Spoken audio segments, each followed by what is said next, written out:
swenge.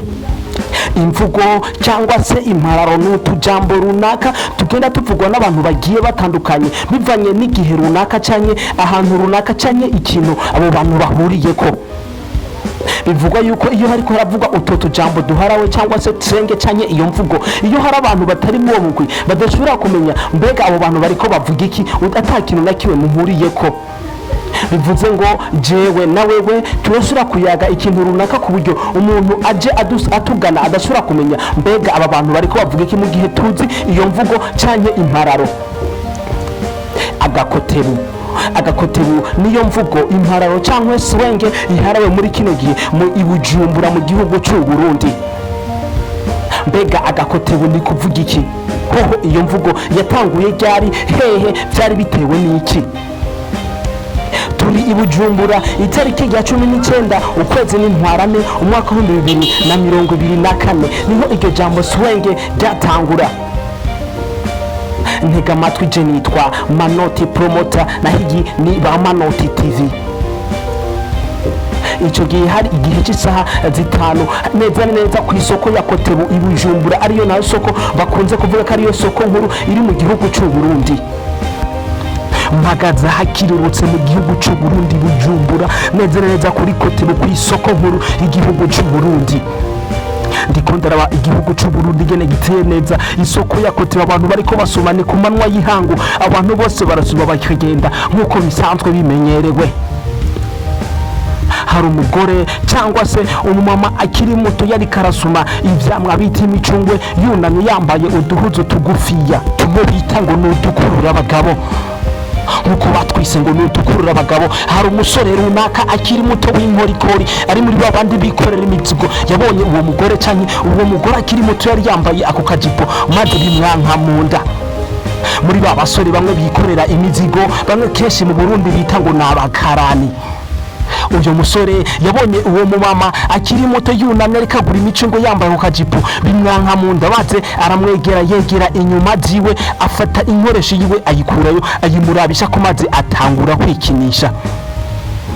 Uwo musore yari ikinishije mpaka kugeza asohoye. Uwo mugore nibwo yaje kumva ibintu bishushe, yumva ibintu bishushe bimuguye ko ahindukiye abona umusore ariko abika inkoresho yiwe.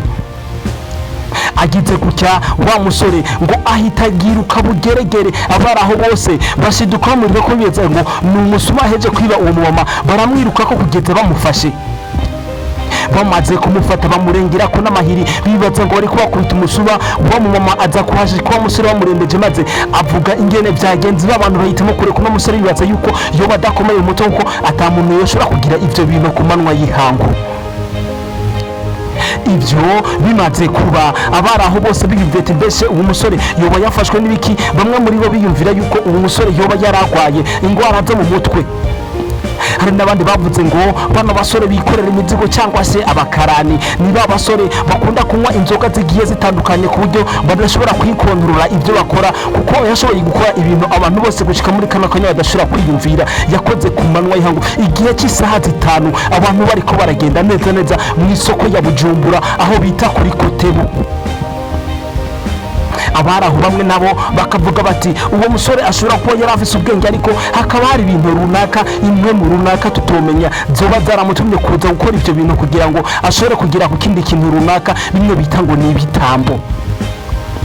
Uko kuza kwikinisha akikinishiriza mu isoko ku manwa y'ihangu, abantu babona kikaba ari cyo gitambo baba baramutumye kuza gutamba. Kuva ico gihe gushika n'ubu naho kuri kano kanya ugerageje kuri abantu benshi bagiye batandukanye ku mbuga zigiye zitandukanye, ugenda ubona abantu bagenda bandika ngo agakotebu, bariko bagerageza gusubiriza ijambo bahora bavuga ngo akanyamerika. Mutahuye akanyamerika? Akanyamerika ni imvugo ikunze gukoresha cyane n'ugwaruka kugira ngo bashobora kuvuga imvugo mbabarira amatwi muri cya gihe cyo kwikirisha bo bakabyita ngo ni akanyamerika.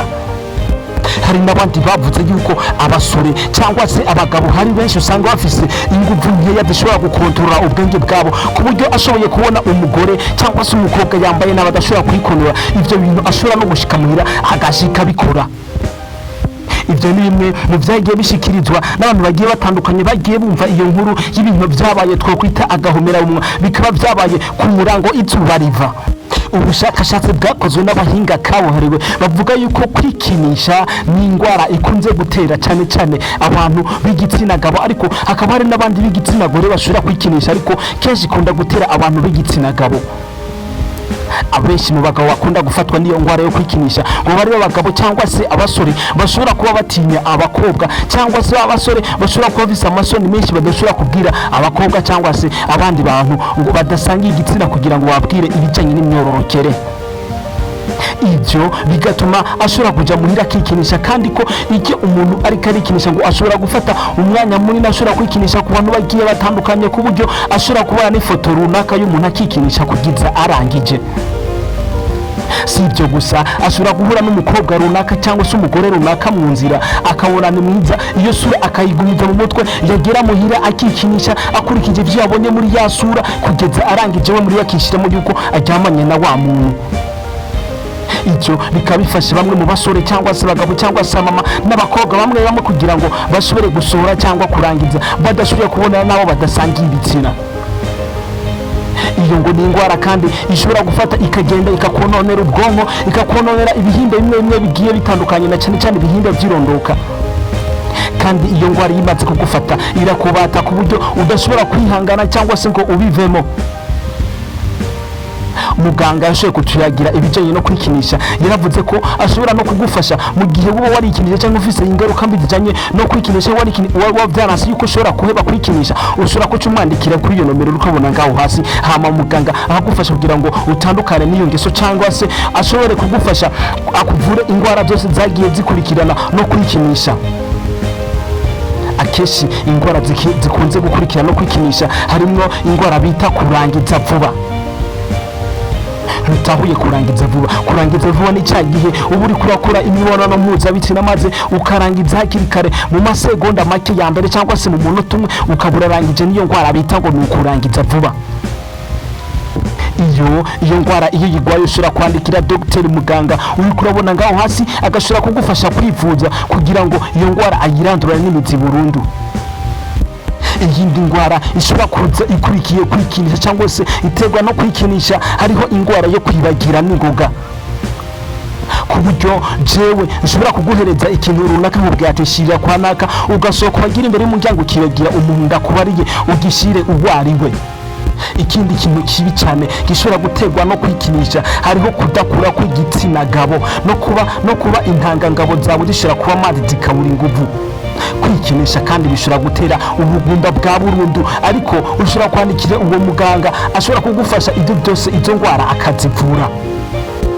Ubaye warikinishije cyane ufise ibindi bibazo bigiye bitandukanye by'indwara zasegukira, harimo za sinozite, asima, diyabete, umushishito cyangwa estoma n'izindi ndwara zigiye bitandukanye bakunze kuvuga ko zidakira, harimo n'amashano, ushobora kwandikira uwo muganga akabigufashamo. Murakoze. Je nitwa Manoti Promota. Wewe wabanye natwe, wakoze kubana natwe, reka ndakubwira ati nta nshuti nkawe, kandi wowe ugiye gufyonda subscribe kuri no channel yacu ya YouTube kugira uzohora ubona ibiganiro bigiye bitandukanye. Turabakunda cyane, mugira amanota n'amanoti.